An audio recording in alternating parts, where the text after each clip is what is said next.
Good morning, good afternoon, good evening. Welcome back to the Thai Expat Daily Show. I'm your host, Karan, as always, and truly delighted that you are here today for another podcast. Now, before we do get started, don't forget to like this video, subscribe to the channel, and ring that notification bell so that YouTube will let you know when the next news podcast is uploaded onto the platform. Now, if you want to support the show, you can do so by simply becoming a channel member. Details down below in the description, and it's as simple as clicking join. So now it's all done and dusted. Let's jump into the trending news stories here in Thailand today. Two Maersk ships reportedly carrying hazardous furnace waste from Albania to Thailand have been banned from Thai ports and will be sent back to Europe. The Deputy Transport Minister announced that the Maersk Campton and Candor, carrying about 100 containers of electric arc furnace dust, will not be allowed to dock in Thailand. The Campton's 40 containers will be returned to Italy, while the Candor's 60 containers will be sent back to Europe upon its arrival in Singapore. Thailand has refused to accept the waste shipment following a tip-off from the Basel Action Network, a US-based group tracking toxic trade. The furnace dust, a byproduct of recycling scrap steel, contains toxic metals harmful to health and the environment. Maersk stated that the containers were not declared as hazardous waste, and had they been, the company would have declined to transport them. Thailand has been proactive in preventing the import of toxic waste, aligning with the UN Basel Convention's regulations. Now, a brawl at Karon beach in Phuket erupted after Indian tourists refused to pay 2,000 baht for a parasail ride, deeming it too expensive. The incident gained attention after photos and videos went viral on August 12th. According to the Phuket Tourist Police, the conflict started when the tourists agreed to ride but only had 1,000 baht on hand, promising to pay the rest later.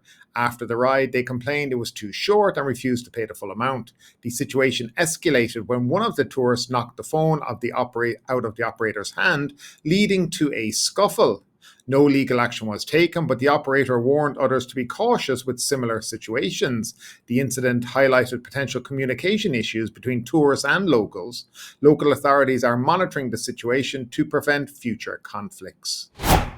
A Thai court has removed Prime Minister Srettha Thavisin from office for appointing a former lawyer with a criminal record to his cabinet, citing a violation of ethical rules. The Constitutional Court's decision marks the third time in 16 years that a Thai Prime Minister has been dismissed by the court.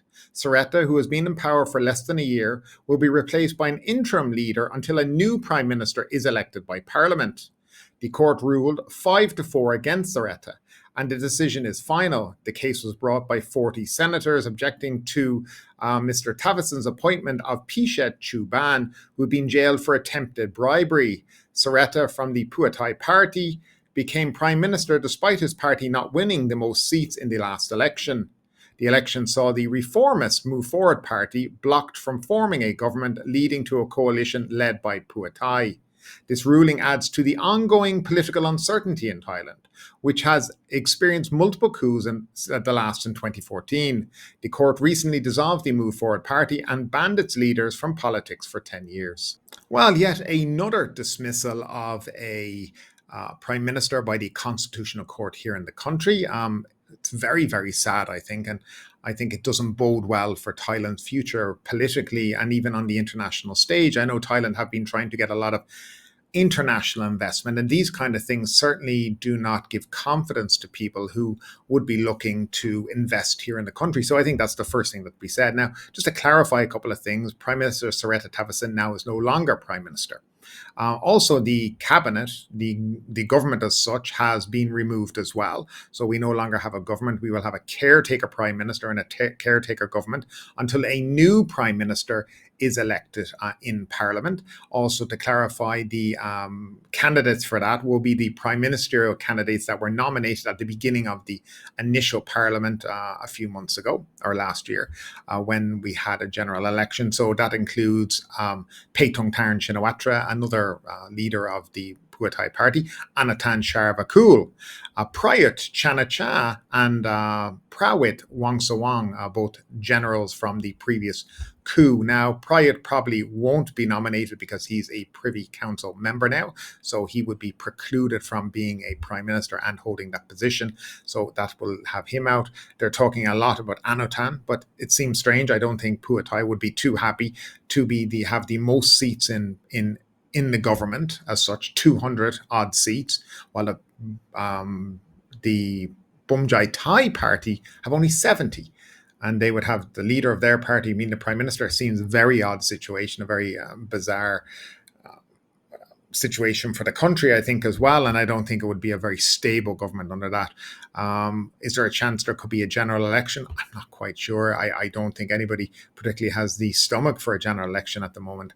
It also coincides with Pita Limjaroenrat being banned from politics last week for 10 years because he would have been on the list of potential prime ministerial candidates as well, just to let you know. And also this time around, the Senate will have no voice or no vote in the election of a new prime minister. So that's them done, because that was removed after the last Senate expired a few months ago. And now we have a new Senate, of course, which is largely blue, the colours of Bumjai Thai as well, Anatan Charvakul's party, but they won't be having a say, as in they won't get to vote for the next prime minister. So that, I guess, is a positive note. As to who could be the next prime minister, it's really up in the air. I mean, Paetong Tarn is there. But will people want another Shinawatra in government? And with her father, the way he's been behaving over the last 6 months here in Thailand, I don't know. I think that could cause a lot of political unrest. So we'll see where it turns out. But I'd love to know your opinion on all of this, of what's transpired today, down below in the comment section. A 19-year-old passenger recording social media content was injured after being hit by a pole while leaning out of a moving train in southern Thailand. The incident occurred on August 5th between Nari Tuat and Nakhon Si Thammarat. The passenger was filming a video while hanging out of the train door when they struck a pole near the track. Although injured, the passenger managed to hold on and fell onto the platform at Pattalong station, where they were taken to hospital. The State Railway of Thailand reported that the passenger sustained head swelling and bruising, but x-rays showed no serious injuries. The SRT issued a warning about the dangers of such actions and emphasized the need for train staff to enforce safety rules. Finally, a 21-year-old German tourist, Manuel Mark Norbert Buckow, fell from a luxury hotel in Pattaya after allegedly using cannabis and becoming paranoid. The incident occurred around 2:40 a.m. on August 14th. Hotel security guard Panya Sulek heard loud noises and found Mr. Buckow sitting on the awning at the back of the hotel. When the guard tried to approach him, the frightened tourist got up and ran along the awning, which eventually broke, causing him to fall. Mr. Buckow was rushed to the hospital for urgent medical attention. Authorities are now waiting for him to recover from his injuries before conducting further questioning and addressing the financial damages caused to the hotel.